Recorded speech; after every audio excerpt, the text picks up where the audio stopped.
Welcome to the Bellefleur Tire Shop Grand Falls Rapids postgame show. Tyler Rains here. It is a rough 5-3 loss at the hands of the West Kent Steamers. A very quiet one in the lobby here tonight. Not a whole lot of people making a whole lot of noise. And it was, not going to lie, it was a rough game if you're a Rapids fan. One that I'm sure you would like to take back. There's going to be a lot to talk about on this episode of the post-game show with the final score of the game. As I mentioned, it was a 5-3 loss, the unofficial final, and Olivier Dallaire gets yet another win against the Grand Falls Rapids. A very hard played game for both sides, but that's what makes it that much more hard to handle, so to speak.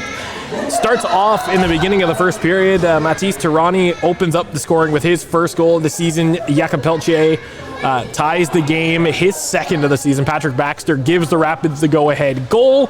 To the line, Destu trying to find Baxter coming off the bench. Baxter hits the top corner. To the line, Destu trying to find Baxter coming off the bench. Baxter hits the top. Mathis Tirani, of course, again ties up the game in the first period, so there will be a 4-goal first period, 2 goals per side. Then the second period is when it starts to fall apart a little bit. A power play goal by Zachary Boudreau propels the West Kent Steamers ahead. Olivier LeBlanc gets the next goal for the West Kent Steamers, putting them up 4-2. With about 50 seconds left in the third period, Jeremy Dastu gets the Rapids back one more. It's 4-3. Net is empty. Dylan Andrews buries it, ices the game. That is final. There was no lack of effort there tonight. Everybody was doing their best. We're going to talk a little bit about Ethan Kane as well. Was out there blocking shots left, right, and center. It felt like 8 blocked shots in the game, and 3 of those shots came on the same play. That was just incredible in the second period. I'll show you that sequence as well. We're going to go through that. But let's break down the game period by period. So we were talking a little bit about in the pregame show how it was going to be on their list of things to do to make sure that they were not giving up that first goal within the first 5 minutes. They successfully did that, but they let it up in the first 7 minutes. So again, you don't want to let up that first goal. They again did that, and it's one that cost them quite a bit.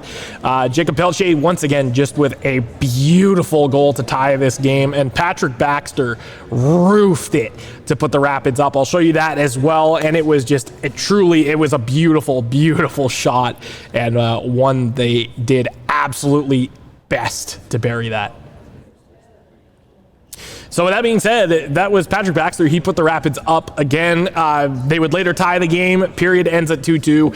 And what felt like the Rapids had all of the momentum in their corner quickly comes to a halt at the end of the period. They would then get a bench minor penalty going into the third period. We're going to talk about that as well. Second period begins. Matt Ferdinand takes a rough penalty. I believe it was for boarding. In the post-game, or in the pre-game earlier this afternoon, you have to watch the penalties. Stay out of the box, keep it clean. And this was one that just cost them everything. It was about 35 seconds later, Olivier LeBlanc just extends the lead for the West Kent Steamers, catches them completely off guard. It was almost like they were stunned and just couldn't react in time to stop that fourth goal, which would eventually be the assurance marker for the game before the empty netter, obviously. So that was a really, really tough second period. They had a few really good chances in the third, just couldn't convert on them. Jeremy Dastu, like we mentioned, came in like a wrecking ball with 50 seconds left in the game. Did absolutely everything that he could in that moment, brings them to within one, but it just isn't enough time. 50 seconds left, or 12 seconds left rather. West Kent takes the puck, ices this one, and it is game over for the Rapids. A very tough, hard-fought game. I want to talk a little bit about Ethan Kane as well. I mentioned that earlier in this game, in the second period of that game, I'm going to find that sequence and you can take a look at this for sure. 3 blocked shots. Zone drops it off for Allaire to Engelhut. Shot blocked. Ethan Kane getting in the way of that, gets in the way of another one as if he wasn't bruised already. Isaac Allaire holds the line. Tierney back up to Engelhut. Engelhut up high. Kane with 3 straight shot blocks, and he consecutively on the same play, earning him 3rd star honors of the night. He is such a dynamic player, somebody who is always holding down the back end and is never afraid to shy away from the puck. This proved that. He had a total of 8 blocked shots in this game, and I want to talk about how valuable it is to have a player like that on your team. Now, you may not realize it, and defensemen obviously get overlooked quite a bit, whether it's in national level, on the provincial level, even if it's just AAA. Defensemen get overlooked as, can they be an offensive defenseman? Can they be a two-way guy? But very rarely that is, can you block those shots? Can you get back into the defensive plays? Are you able to break up those those zone entry passes rather?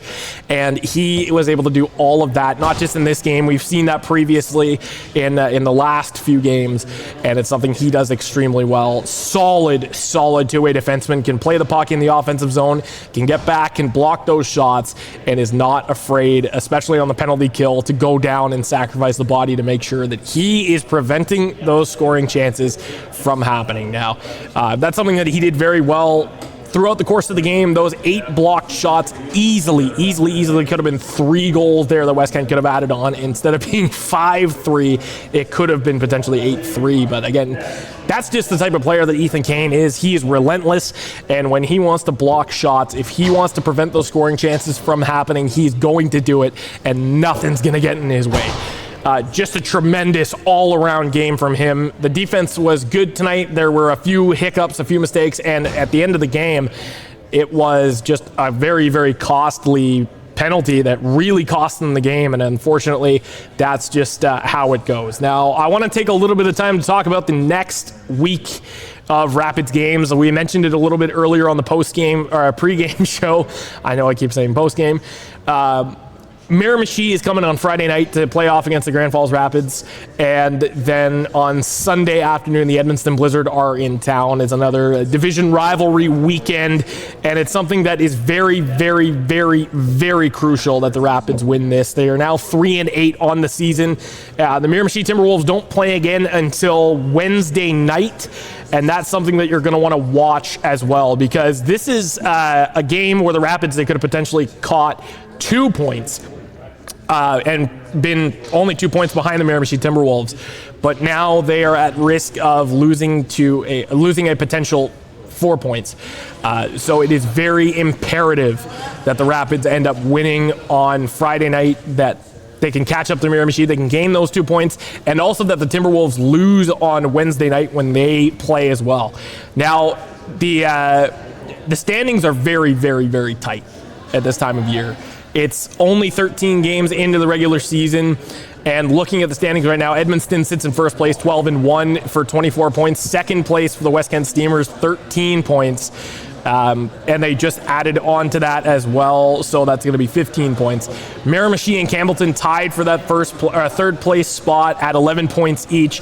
Grand Falls following shortly behind with 7 points, and Fredericton at the bottom of the division with 4. So the Rapids are currently 4 points behind the Campbellton Tigers and Miramichi Timberwolves. You obviously want to see them win and beat Miramichi on Friday night, and then gain that extra bit of momentum boost and go into Sunday's game against the Edmundston Blizzard on a huge win that would propel them even further in the division. Now, it's still early in the season, but we're getting to the point where we are almost 15 games in, and that's a good, probably 25% of the season is almost all over.